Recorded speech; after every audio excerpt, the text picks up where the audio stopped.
Hey, folks, what's happening? Welcome to the AC Mike Show podcast. Not the first, not the annual, the inaugural. And of course, who else would be the first guest, the inaugural guest of the AC Mike Show podcast?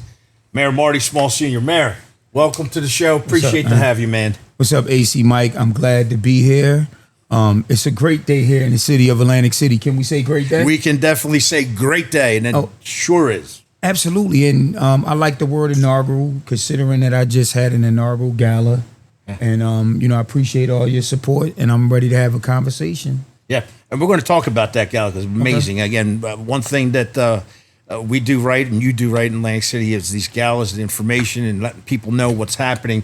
Where I want to go to, I mean, we've done this many a times on the radio, talked a little bit, but this is more of a laid-back format. Mayor, born in Atlantic City, sports, family, mentors. I want to go back there. Talk to us a little bit about the Vikings and besides prior to the Vikings. Oh, absolutely. No problem. I have no problem letting people know my story because unfortunately in life, when you reach success, people always think that, you just woke up and was successful when there was no backstory. But I always like to say that I'm Atlantic City born, I'm Atlantic City bred, and when I die, I'm going to be Atlantic City dead.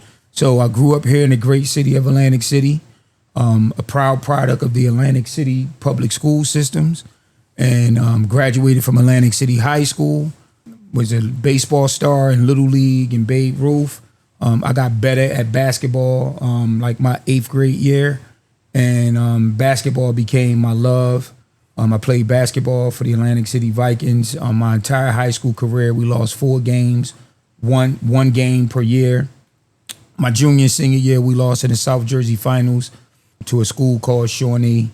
The second year, they were ranked the number 4 team in the country. The year before that, they won the New Jersey Tournament of Champions. Growing up, I was heavily involved in my church, Hamilton Memorial United Methodist Church at the time, and I was involved in the Boys and Girls Club. And it's funny that I was always at the Boys and Girls Club, hanging around the directors and the program directors and the sports directors. And they said, well, one day you're going to come back and run this place. Just like people told me that one day that I'm going to be the mayor of the great city of Atlantic City. And I was able to do both, to go back and run the Boys and Girls Club. Went to Stockton University, got a degree in communications. Also was a star basketball player. I'm a 2-time member of the Stockton Athletics Hall of Fame. I was 2-time? Yes, once as an individual. I got inducted in 2016. And my team at the time was had the best record in school history at 26-4.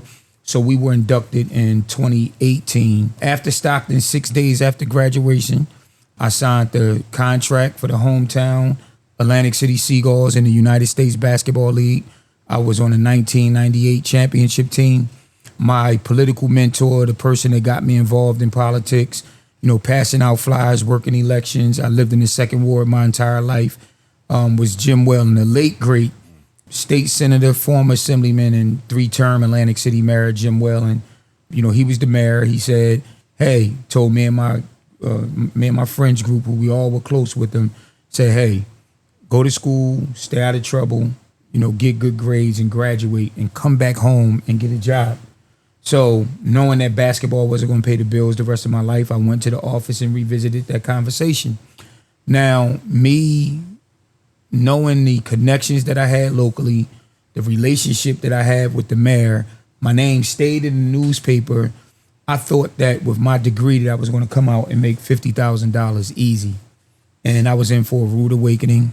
I didn't make $50,000. I started off at $19,500. And I remember saying to him, and I didn't really understand it like I understand now that I'm in the seat, I said, well, can't you give me like $22,000, $25,000? He was like, the unions will kill me. I was like, well, what that got to do with me? So now I know and respect and understand, how unions work and operate. But, during that time, just, trying to find a way, he gave me an option. He said that I can work with the rites of passage after school, or I could be a social caseworker in the welfare department. At the time, the city of Atlantic City ran welfare for Atlantic City residents, not the county.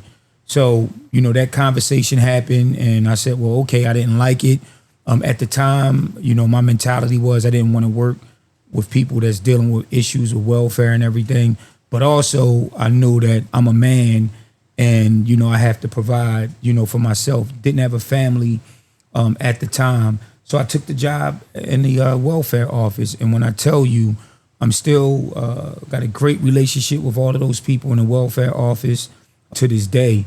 But it did ground me and let me know that I can make a difference. Because I remember this one client in particular, I tell a story all the time. She came in, she was sleeping in the bus station at Tropicana at the time.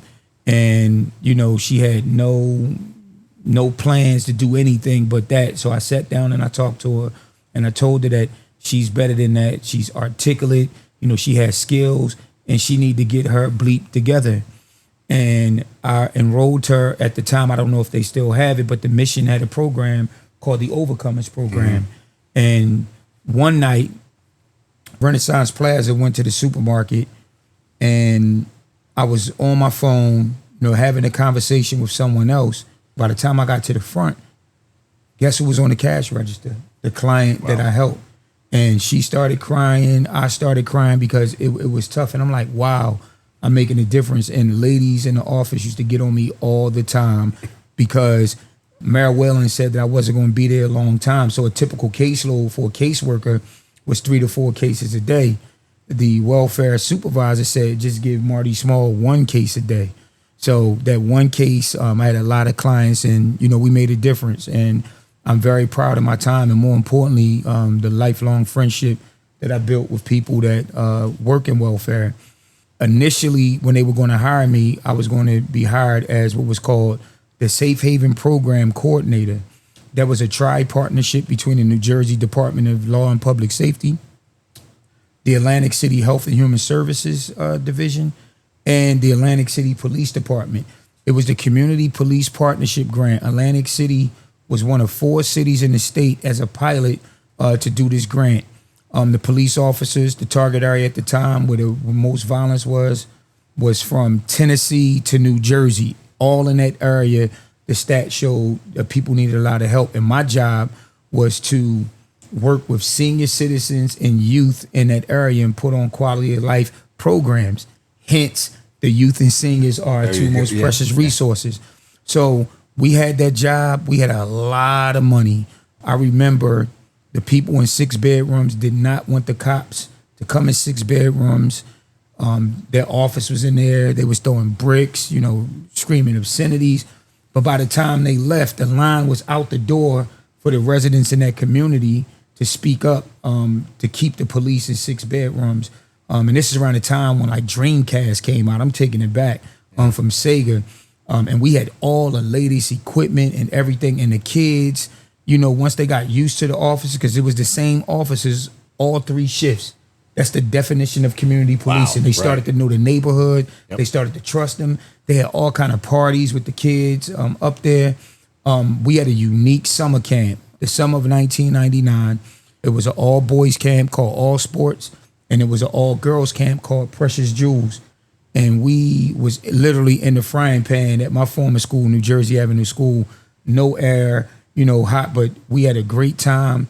We did trips every week, and we had a lot of money to spend to make an impact, on the kids. Right after the Safe Haven program, I had an opportunity to, quote, go home, even though I never left Atlantic City, had an opportunity to go home. The Boys and Girls Club opened up in January of 2000. They was looking for someone that could relate to the kids, that know the club's culture. I interviewed for the job, and I was hired as a program director. Then a year later, I was basically running the place as far as the operations day-to-day with the kids as the unit director. During that time, I knew I wanted to get politically active. And let me just share this conversation. The conversation with Mayor Whalen went like this. I said, I interviewed for the job at Boys and Girls Club. I said, they're offering me $30,000. At this point, when I switched to the Safe Haven Program Coordinator, I was making $25,000. So I went to him. I said, I really like what I'm doing here, but Boys and Girls Club, I was destined to run the place. Everybody told me that. We sat across his desk in the same office that I'm sitting in. It looks totally different, but he said, let me tell you something. As mayor of Atlantic City, I don't want Marty Small to go nowhere because the job you're doing is making me look good. He said, but someone that is a friend of Marty Small's, that know Marty Small has political aspirations, want to be a councilman, it's like, you got to take that job. He said, because number one, you can't work for the city and run for a city office. You can, if you win, you got to resign, from the city job. He's like, listen, that's a great organization. It puts a couple more bucks in your pocket. It increase your profile. He was like, you got to take that job. So ultimately, I took the job. I worked under Shemaine Gunter-Gary in the youth space. And, she taught me how to budget. She really taught me how to run programs and measure outcomes. And I was all new to this. I knew that I had a great relationship with kids. But, the operation side, the management side, the paperwork side, she sharpened me. And I tell it all the time. I hated Shemaine Gunter-Gary. Just hated how she treated me because she was on me and I didn't understand. I'm like, why is this lady always on me? Like, I know what I'm doing. Like, just let me do me. And she saw something. She saw something that I didn't see in myself. But it's crazy. As the summer went on, she didn't say nothing to me. Not in a bad way. I was like looking over my shoulder like, oh, what's she going to say? She's like, oh, how's it going? I'm going to just come check the site. That's what it was. And I got to give it to her. She made me an administrator that I didn't see in myself because, you're young, you're out of college. You don't really want to be involved with paperwork, but you want to run the programs and be involved in the operations. So, she did that for me. She trained me up. Then I went to Boys and Girls Club, working under another great person, Jane Flippin, and all of the staff there. And I served Boys and Girls Club for 4.5 years. But in the meantime, Jim Whelan appointed me to the Atlantic City Free Public Library Board of Trustees, where I served. I got that budgetary experience and, legislative experience. You're in charge of a board. You're in charge of the money. And I was able to get that experience. And also at that time, rest his soul, a great Atlantic City legend. Everybody knew him. Coach Elwood Roberts. He coached the Dolphins. He coached Powell basketball. He worked at the high school. He was the PA announcer. I wanted to come home. I was still in basketball shape, so I wanted to play basketball. At the same time, I came up with this concept, the Midnight Basketball League of Atlantic City, because when President Clinton was president, a lot of urban cities did midnight basketball leagues, and we did ours at the PAL. And we made a difference. A lot of people didn't think it was going to work, but we ran that league for 8 years. It got so big, Bank of America became, the title sponsor. And, people still talk about that league today. But those were the things I was doing. And then I stepped up and got into elective office. I ran for the school board. I won. Was the top vote getter in the citywide election. And I was on the school board for like 2 years. I typed my resignation letter that said I was resigning from the school board on December 31st, 2003 at 11:59:59 because I ran for city councilman in the second ward, a place I lived my whole life. And I was blessed enough to win the city council seat. And I served that position for 16 years. The youngest, if I recall. Yes, the youngest elected council member in the history of Atlantic City. And I served the last 4 years as the city council president. Then I was blessed to be selected as mayor because how it goes, if the former mayor goes out, the city council president, steps right in. Similar, if something happens to the president of the United States, the vice president steps right in. And it was a process where the Democratic committee chose me. Then I had to go through city council. They voted for me unanimously. And then I had the run of a lifetime. I had to win 7 elections in 2 years. 7 elections in 2 years. That's crazy. Counting the unopposed primary of 2019. And by the time the general came around, I was on the ballot for second ward councilman and mayor of Atlantic City.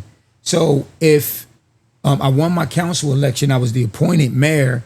I had a choice on January 1st to take the oath of office for city council or take the oath of office for mayor of Atlantic City. And ultimately, I chose mayor of Atlantic City because that's something that I wanted since I was a kid. That's something that I've been preparing for.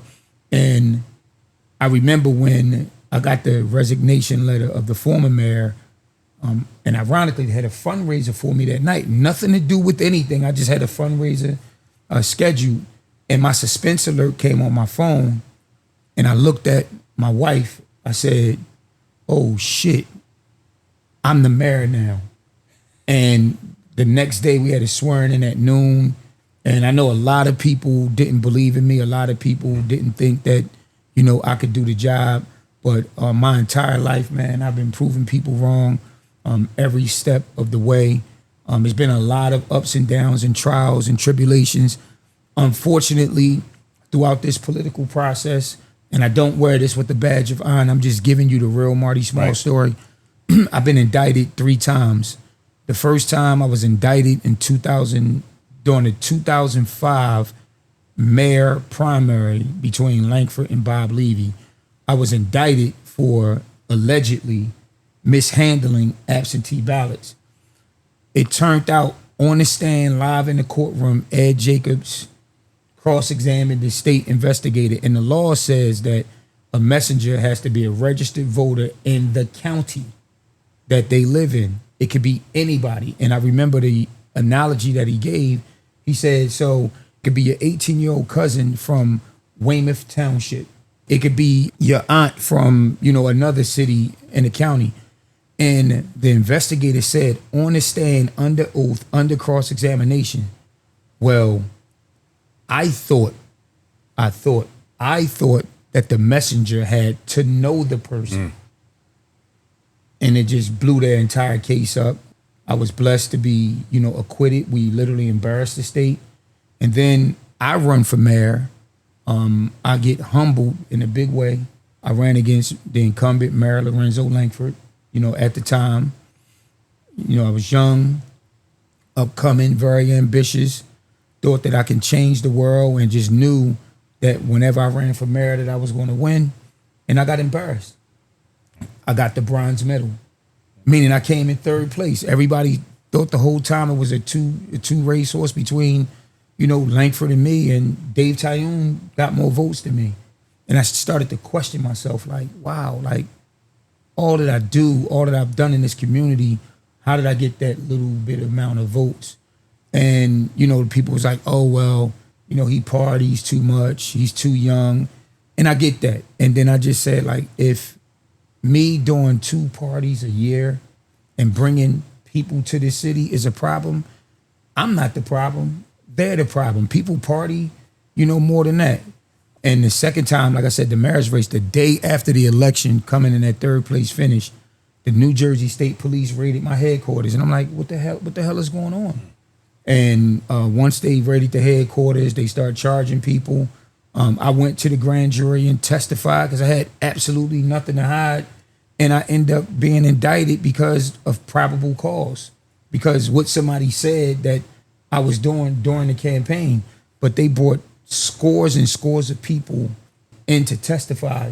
And everybody said Marty never touched the ballot. So they had to give a proffer to basically say, well, we can admit, and mind you, I'm charged for voter fraud. We can admit that he didn't touch the ballots. But he's a smart guy. He's an educated guy. He was the mastermind.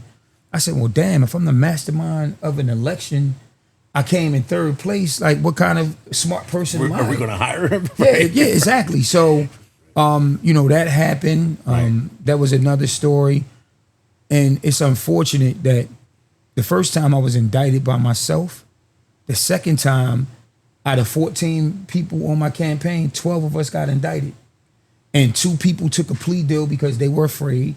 And again, I don't have anything to hide. And generally a criminal defendant doesn't take the stand. I took the stand in all my trials.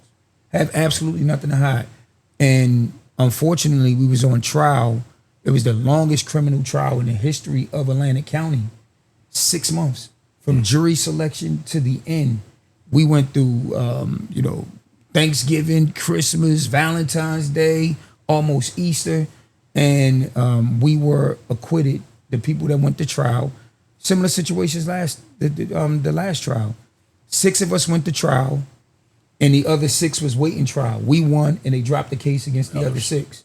So I've been through a lot. I'm battle tested. I got the scars to prove it, but I worship an awesome God, and I just thank God that he saw me through. And lastly, the recent trial. Listen, I consider myself a very educated man. Not only do I have a bachelor's degree from Stockton University in communications, I have a master's degree in educational leadership from Cheney University. So if I decided that I wanted to be a school principal, right, I could say I don't need to be married. I can go make a difference in the school system. So I have a lot of skills, experience, and qualifications, to back it up. But one thing that I am better than anything, I'm a great father to my children, because long before I had children of my own, I was Mr. Marty, and I was kids' father figures and big brothers, uncles, you name it. Like, those are the relationships that I've built. And unfortunately, we were charged with endangering the welfare of a child, aggravated assault, you name it. Myself, my wife, and our dear friend and my campaign manager, Constance Mandy Days Chapman, who was also the principal of the high school. The trial was all over the country, because you can imagine if a mayor and a superintendent is indicted for, allegedly beating their child, that's headline news. But, my attorneys did a great job.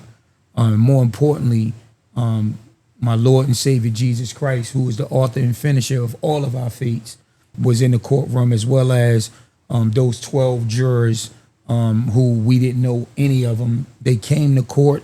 They saw the facts. A lot of people had me in jail. And when I was younger, before all of this, I used to think that way. I did. I used to read the newspaper and say, damn, they guilty.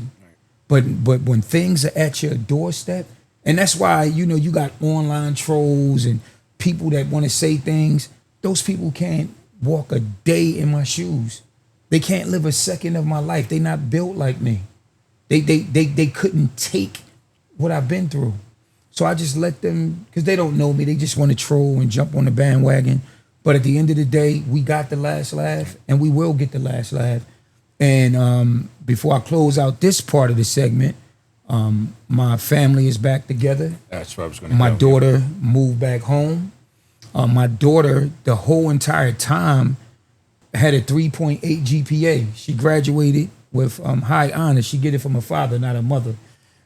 She graduated with high honors. And, that's something that we were proud of. It was a very emotional time. And when I took the stand at trial, I said, when we win this case, I looked the jurors right in their eyes. I said, I promise you, I'm going to get my daughter back. And God delivered. And my daughter's back home. Our family is whole. I'm married to the superintendent of schools, Dr. LaQuetta Small. We've been together since we were at Stockton. And we have a 16-year-old son, Marty Boat Small Jr., which is a big year this year, his junior year. And Jada's been accepted to over 20 colleges. And her initial choice was an HBCU in Baltimore, Maryland. And Jada, on her own, changed her mind. She's down going to Kane. And we are very, very, very happy. We will celebrate her in a big way. So I just wanted to give an update, on, where the family was. Yeah, and I was going to go there with you, Mayor, and I appreciate you just rolling right into it.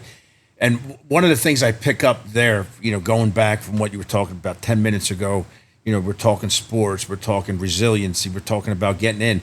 And it's beyond sports, because I think what that, I know in my life, being involved in organized sports, from the time I was 6, 7 years old, wrestling, football. The only Puerto Rican actually to put on ice skates too. They used to be on the ice skate team. Okay. But Did you fall? Oh, bro, look at the nose. It's like, but my point in saying that, again, you went through these cases, you went through what you went through, when you were young. When you mentioned how much you were making. My first time I remember working for the county, 16.3. I thought I hit the jackpot, because I didn't want to go to college anymore. And believe it or not, it's crazy. And all the Boys and Girls Club kids, if they watching this, they'll tell you. I was a fly guy, sneakerhead, had a house and had the flyest car in the city. I had a Lincoln LS with the rag top, with the chrome rims, everything. And I thought like, I made it. I'm like, okay, I'm making.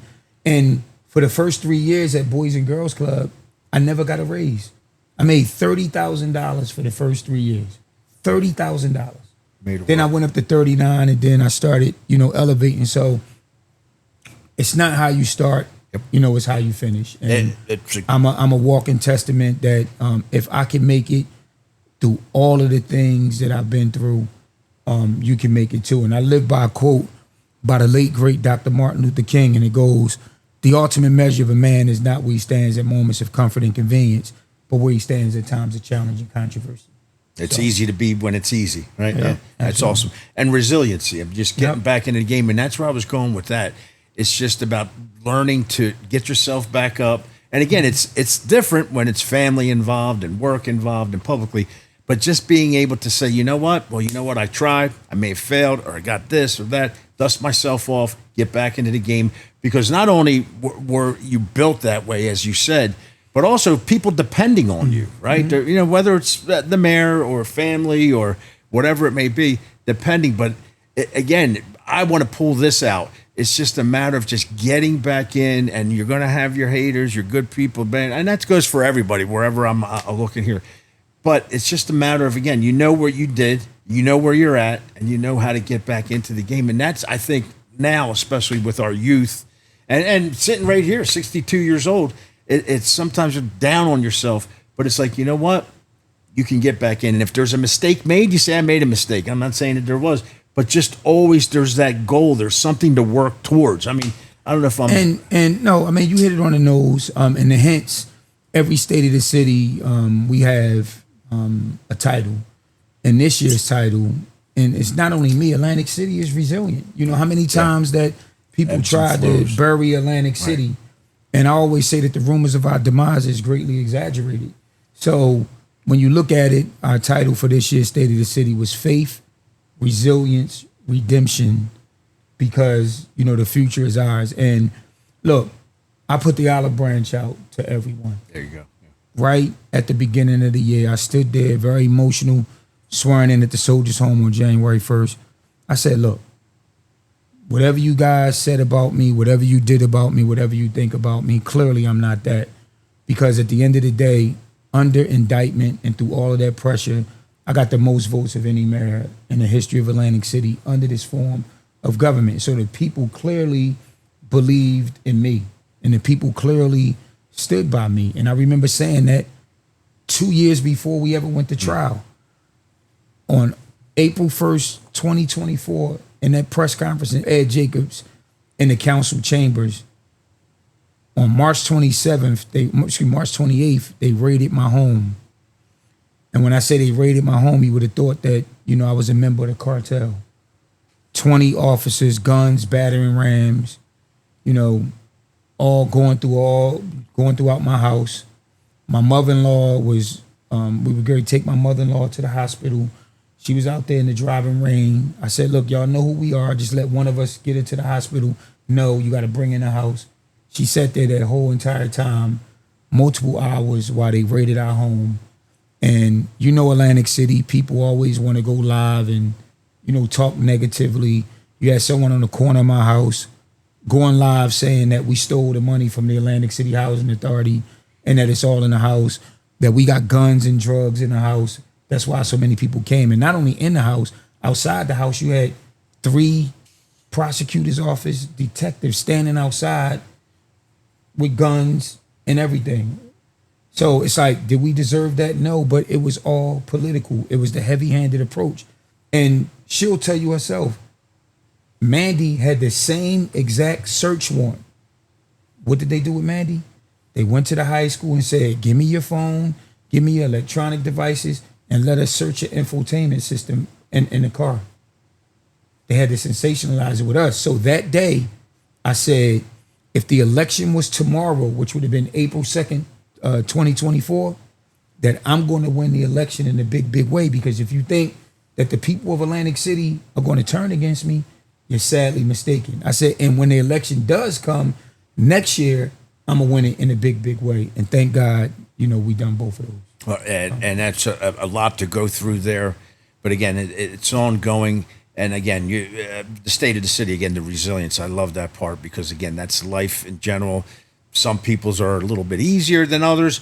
But again, you see yourself, moving forward. And again, the truth is the truth. And that's the way it had to be brought out. Unfortunately, families and all kinds of folks get involved in that. To move on a little bit, though, what we're doing today, when I say today, the last few years, Marty, I mean, I moved full time, I want to say about 2007, family here, throughout the years working in the city, always coming to the free beaches. Mom and Pop would put the 8 of us and some cousins in the station wagon, bring us over to EC. Lots happening in the city. Again, whether it's development, whether it's roads, whether it's programs, a lot of really positive things are happening, and sometimes they don't always. And again, you're looking at an impatient guy, right? I mean, we want what we want when we want it, but understanding with age, things take a little bit more time, whatever it is going. I see this here, what's happening. You talked about the ebbs and flows. I mean, back in 1854, health and wellness, right? Prohibition, it was this, it was that. The city, casinos. Where are we now with this? Again, we're transitioning to what we were talking about. Development, don't mean to date this interview, but really awesome press conference this morning over at Absecon Lighthouse Row. Yes. Talk about that a little bit, about that, because when you were going through all this stuff is going on too. You got to work, you got to go to show up, you got to do your thing. And that's what I did. That's I what's showed up each and every day with my head held high and my chest poked out. And, it's just an amazing time to be in Atlantic City. Let's start with the infrastructure. This administration has received for the residents of Atlantic City $250 million in infrastructure, $250 million in infrastructure. We've been able to do both Venice Park bridges. We've been able to pave every major street in the city through all wards, 1 through 6, Main and Jackson, and every neighborhood in between. This administration has done that. We've received funding for MLK, Baltic Avenue, Pacific Avenue, and Atlantic Avenue. And I know people are a little impatient about Atlantic Avenue, but we gave them an update. There's no need to regurgitate that. You see those crews out there in numbers every morning and working until it's time for them to go. And that paving process will start in October. When you talk about development, this morning we were at Keith Groff's Phase 2. We already talking about Phase 3 with the city. You have Kay Hovnanian, you have Kushner, you have Pat Fasano, you have Brian Zubek, you have Bart Blatstein. I don't want to miss anybody's name. Trax Partners. All of these people are going to change the landscape here in the great city of Atlantic City as far as development. On the affordable side, you got new homes on South Carolina Avenue that the former Lieutenant Governor's Sheila Oliver's nephew, Charles Oliver, and the Foyer Group, they have homes going for $83,000. And that's affordable. What? Speaking of me, what I did, I said, if I'm going to have that conversation with developers and sell them on the city, charity starts at home. So what did we do? We worked with New Jersey Community Capital for 4 homes in the Venice Park neighborhood. Venice Park is a middle-class neighborhood in the great city of Atlantic City. Those homes were on the market for $400,000. New Jersey Community Capital put $100,000 subsidy. The great city of Atlantic City put $100,000 subsidy on each of those homes. That took the price down to $200,000. Then working with our friends at Atlantic County, the Atlantic County Improvement Authority, and the city CDBG program, those homes went for $175,000 or less. And they had to have skin in the game. They have to live in those homes for 15 years. We are waiting for the second portion of the program, which we're still doing some environmentals on a block that Redenia Gilliam Mose lived on the corner of Maryland and Arctic, going towards Baltic. It's going to be 6 homes, and we're going to do the lottery system again. So we know that we can't just be a casino town anymore. We've invested in businesses as well, not just the development. We've given the Atlantic City residents $900,000 in free grants to enhance their business. home businesses, new businesses, adding on to current businesses. So maintaining jobs. So we're very happy. We got like 5 new tenants in the walk. They're African American businesses. We're extremely happy about that. We assisted with Simpsons on Atlantic Avenue, other Atlantic Avenue businesses. So this is something that we need to be proud of. So that's why I don't pay attention, and we in Atlantic City don't pay attention to the naysayers. It's just noise. That's all it is, because I'll take my record over any mayor in recent history in Atlantic City as far as producing for the people. You talk about hope and opportunity. We're providing opportunities for people that would normally never get an opportunity in city government. And I'm very, very, very proud of that. The changes that we're making, like we said, first and foremost, the taxpayers is my priority. And since 2000 to today, the great city of Atlantic City is number 1 in the state of New Jersey in tax decreases, which is 13.7%. People got upset because the state made me increase the taxes this year, and that's okay to be upset. But I turned in a budget that had a 2.3-cent tax decrease. So all the programs that we doing for youth and seniors, they're our 2 most precious resources. We send our senior citizens to Broadway plays. We got yoga. We got swimming. We got walking clubs. We got the arts. Any and everything you name it, we're doing for our seniors. They paid their dues. Our recreation program, back in the day, the city used to just throw out a basketball. And I was happy with that because I'm a basketball player. But under the direction and leadership of Mike Griffin, what we're doing with those kids, from the traditional basketball, NFL flag, we got soccer. We took kids to the World Cup. We have archery. We have golf. We have tennis coming up. So all the things that we're doing, we have lacrosse. Okay. And after, in September, we're going to start girls field hockey. So we're really delivering youth services. They deal with everything that's outside of sports. They do equestrian. We're big in the STEAM space. We took kids to South Africa 3 years ago, September 23rd to September 4th, on the great city of Atlantic City. We send in 10 people to Ghana for free. So we're really doing it. And you look at all of the things, the safety in Atlantic City. Atlantic City is clean and safer than ever. Kudos to the best public works department in the world, the Atlantic City Public Works Department, the best police department in the world, the Atlantic City Police Department. Crime is all the way down. The wars in the neighborhoods are almost non-existent. And that's thanks to our anti-violence team that is doing work. And I remember when I first hired the anti-violence team, people said, oh, the mayor is hiring criminals. You damn right I'm hiring criminals, because don't just say Atlantic City. Every anti-violence program in the world, you're supposed to hire reformed criminals. And we're doing that in a big way, and to have something for them when they come home. We have our re-entry program. So we're doing a lot for the people. We're investing in human capital, and we are empowering the people here in the great city of Atlantic City. All of the classes we do, the educational series, Great Day University starts August 24th, where it's a 5-month credit repair program. Everybody needs help with their credit. And we also doing financial planning. That starts a couple of days after the credit course, where you're going to go through months of financial planning. You're going to get your portfolio. And at the end of the session, you get access to the financial advisor and his team for another year. And that's for free. We've had investment classes for residents, because at the end of the day, what COVID taught us all, that all jobs aren't safe. So I'm very happy of the job that I'm doing as mayor. The people, more importantly, are very happy. So the people that live out of town that want to come and talk about Atlantic City, we don't hear you and we don't see you. It's just noise. And to that point, too, again, moving here, back when I did, could have popped out wherever, but just the city itself, the ethnicity, the culture, the food. Again, you talk about all these great programs. Again, I started getting involved in them myself, and again, the name ends with a Z, but I took the Spanish class too as well with Mimi, and it was fantastic. All those things that are offered. Mayor, Bengali speaking. Exactly. Cantonese, we are really doing it. We have the multicultural program. We made it in office. We got workers from every ethnicity that covers this city, and we do a great, great job.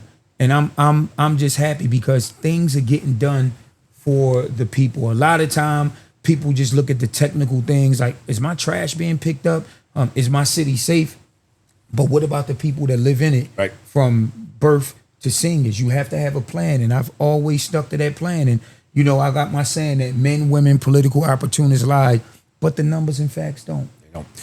Real quick before we get told we gotta close this up, two things. One, working in the field of corrections for 25 years, seeing that, working in the admissions area, I would deal with the guys coming in, the gals coming in and leaving and whatnot. And there wasn't a whole lot. I retired, I want to say 2008, 7, 8. And there wasn't a whole lot for them to do. And that reentry program, I see that and talk to some of the guys. And I've seen some of the guys out there that I've actually had to have as a client at the Atlantic County. And that is so important, Marty, because at first I would be like, well, it had nothing to do with who you're hiring. I was just like, they have to really show up and be part of it. And that's not the important. They have to be accountable. I love it. Make no mistake about it. Everybody was not a fan of mine. Everybody is not a fan of mine right now. But again, you show people, and people, even my biggest detractors, they'll say, you know what? You're doing a hell of a job. I was skeptical of you at first, because of the things that I've been through in my life. Unfortunately, people paint you a certain way. But when they get to know you, it's like, no, that's what the newspaper and the media want you to say. Here's who I am. I'm not a political hack. I'm an educated man. I'm not somebody that just got elected to office and don't know anything. I'm deeply entrenched in this city. I know what we're doing, and the reentry program is great. Anybody need help, go to the Carnegie Building on the corner of MLK and Pacific. Also, people complained about our homeless. That's not an all Atlantic City issue, and there's homelessness going on all over the world. I go to every major event, Super Bowls, major concerts and more. You see homeless everywhere. But people want to talk about Atlantic City, but don't want to talk about how they keep dropping people off in Atlantic City. Y'all see those guys and gals out there every day on the boardwalk, on Atlantic Avenue, on Pacific Avenue, and some under the streets, trying to help people. They're out there in the red shirts. That's our homelessness initiative. And I'm the only mayor to address it. It didn't get this way overnight, and it's not going to change overnight. Right, and I could attest to Greyhound therapy, and I kind of knew what was going on back there, working in the law enforcement world, and just seeing some folks dropping people off at the monument back in the day. Mayor, one last thing here too, and we're going to be doing this real soon again. Again, we've been about 38,000 for the last few years. We're talked about the development, what's happening. These young men and women, whether it's Stockton University or Keene College or whatnot, we need them, I feel, to find their partner, their husband, their wife, their partner, move to Atlantic City. Again, with the developments, not a casino town, but a casino town, right? If that makes any sense. Eds, Meds, IT, development, that's happening now with Atlantic Care, Temple University coming in and that sort. So that's what I'm thinking about, as that population growing for our young, our youth, and others coming in. Yes, young professionals. I think Newark has a development called Teachers Village where teachers live there. We're a town that, would attract more than just teachers. So I want to bring professionals here. And how you do that is keep lowering the taxes. And when Beta Phil happens, the game is going to change. Atlantic City is going to be one of the lowest taxed municipalities in Atlantic County. And the saying that once the taxes go down and you build it, if you build it, they'll come. I have a lot of friends that grew up in Atlantic City, that work in Atlantic City, but don't live in Atlantic City. And, I want to change that. And, where momentum is at an all-time high. It's a great time to be here in the great city of Atlantic City. Investor confidence is at an all-time high. And with our partnership with the state and other stakeholders, we're going to continue to take Atlantic City to the next level. Love it. Listen, hopefully be part of it. You and the administration and many folks out there, again, who love Atlantic City, there's an opportunity, folks, again, to woven yourself into the fabric of Atlantic City, because that's what we're talking about too, getting the folks in, taking care of the residents, taking care of the business owners, small, big, and whatnot. And again, the diversification of the economy. I think that's a huge thing, and it's happening. Mayor Small, listen, there's so much to talk. You hit on that Bader Field project. I want to jump on it. By the way, the first municipal airport in the country, too. You can fact check that. But go ahead. And yes, Beta Field was going through the DEP process. Right. In Beta Field, the people deemed they're sniffing around the city for, more projects. And also, it was my leadership that got Trump Plaza torn down. Okay. Now, there's rumors that Trump Plaza is sold, and it's by a very prominent family. I'll let them make the announcement, but we're excited. But I do, AC Mike, talking about Atlantic City on a national stage. In January, I joined the African American Mayors Association, the National African American Mayors Association. We call it AMA for short. And they have a Future Leaders program. And Atlantic City was one of 2 cities in the country assigned the fellow. My fellow is named Madison Miller. Madison is from McBee, South Carolina. She is a student at Spelman College in Atlanta, and she's a psychology major and with a pre-law track, hoping to get in sports and entertainment. And I want you to interview her real quick. That'll be fine. Let's do a few minutes with Miss Madison, and appreciate you, Mayor. We'll be doing this again. Hey, folks, so we got a special guest here, right? Miss Madison has been with the mayor for a few days, a fellow, and kind of explain to us what you're doing, but introduce yourself to our viewers. Again, Atlantic City, a lot going on, but from what you do normally at home, you're kind of used to that. But talk to us about your experience. Definitely a whirlwind, but my name is Madison Miller, and I'm a rising senior psychology major on the pre-law track from McBee, South Carolina. But I study at Spelman College, and I'm part of the African American Mayors Association. I'm one of their Future Leaders Fellows for the summer. And it's just an experience that pretty much immerses its fellows in municipal government, really immerses us in national policy. Of course, the African American Mayors Association does a lot of great work with mayors around the U.S., and we are the only organization in the U.S. that exclusively represents mayors. So I've definitely learned a lot through that experience. And this part of my fellowship is simply coming to a city where I can experience municipal government for myself and see it in action, see how a mayor advocates, works every day for local government, and just being able to see that.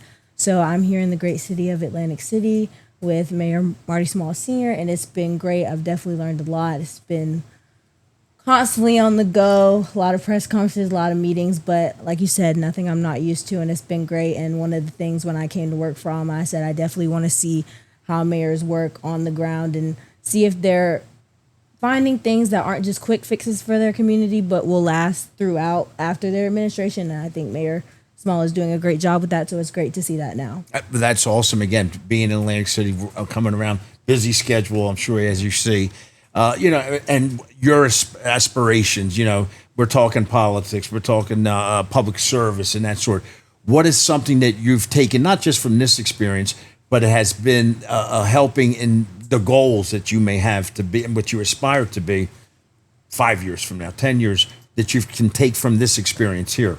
Well, I have a lot of interests. I'm interested in, of course, policy. I'm interested in sports and entertainment. I'm interested in environmental health, environmental sustainability, all those things. But ultimately, I do want to be a lawyer. And I think through my experience with ALMA and just being here, I've seen that I'm not limited in anything that I can do, that there is a wide variety of things that I'm able to do. And I feel like I've hit every sector of what I want to do. I've had multiple internships in a lot of things, and now I'm in the policy realm. But even here, I've learned, there are lawyers here. You have to have your deputy solicitor, things like that. So I've seen how diverse it is, truly, especially here in Atlantic City, is very diverse. And I've seen that. So I'm not limited. I have several options, and I think that's why I can take most from this. And we'll end with this, and I'm going to just put it out there. You said you're not limited. Again, you have that confidence, again, to be able to step out and be able to, and that's a message that we want to, young men and women your age and a little bit older or younger. Talk to us about that. Give us a few minutes, again, because we may not know everything about everything, right? But you don't have to be great in the beginning. I think the mayor spoke about that too. But in order to be great, good, or whatever, you got to do it. You got to get into the action. Talk about that, because I love the not limited part. Yeah. I think from a young age, my parents have always instilled with me that I'm never limited in anything I do. Growing up, they put me in a lot of things. I was just as involved in middle school, high school, as I am now in college. And I think they always instilled in me that no matter what, I'm not limited. And also, I will say they also instilled in me that some things may not make sense right now, but once you get where you want to go, they will make sense then. So I think I'm at a stage in my life in college where, of course, I'm trying to figure everything out. Like I said, I'm interested in policy. I'm interested in environmental health and sustainability. I'm interested in sports and entertainment. And none of it makes sense right now. It makes a little bit of sense, obviously, because I'm in it and everything. But I feel like once I get to where God, whatever he has planned for me, once I get there, it'll make a lot of sense then. It just doesn't make a lot of sense now. But I also think, again, me going back to I'm not limited, it's a good thing that I'm not limited because I get to be in places where I can see what I like and I don't like. So that's always a good thing. When you said about God and whatnot, I just, Proverbs 3, 5, and 6 hit me, trust in the Lord with all your heart, lean not on your own understanding, and, he'll direct our path. And my dad's a reverend himself. Yes, so there you go. Yeah, it just, raised in the I church. ask for direction every day. And then another thing you said too, God bless my pop in heaven, Jose Antonio Lopez, 3rd grade education, raised 8 kids and a couple cousins as well. One thing he would always preach to us, again, this is a man who learned how to read from reading a newspaper and us reading it to him, always remain teachable, always, in his broken English. And that's one of the things I like, when it's the youth and doing what you're doing. Again, not limited. You hit so many buzzwords right there for me. Really appreciate you coming out for a minute or two, spending with us. Tell some folks, again, how to stay involved, some of those younger folks too, to do what you're doing. Step out. Not everything's easy or comfortable or nerves or whatnot, but, networking. You're definitely not going to feel comfortable. I know I have to network all the time. I've had to get used to that ever since being in college, but it's always good to get out there, put yourself out there and network because you never know who you'll meet. And I always say that that is good to, of course, network vertically, but also network horizontally. There's people that I go to school with that do amazing things, and I know I'll need those connections. So make sure you really hold on to the connections now that you have. And like I said, again, never limit yourself to anything just because you think that you may not be interested in anything. It may be, once you get yourself in it, it may be the best thing for you that you really, really enjoy. So definitely don't limit yourself. And I'll end with this. One of the things I regret is that not, as a youngster, not knowing what networking was and what it is. I ain't going to that. I encourage, I got 17 nieces and nephews, and I say, go wherever it is, get a phone number or whatever it is, and be approachable, but also, uncomfortable at times. Yeah. But again, networking, I wish I would have done it back in the day, but again, it is what it is. We're here. Thank you for joining us today. We appreciate you. Continued success. You're in the right path. I can see that. Stay in touch as well, and you got to get back to AC too, right? You got to. I haven't been here for that long, only 3 days. So. All right. Well, you're gonna have to come back. That appreciate you. Thank you. You're welcome.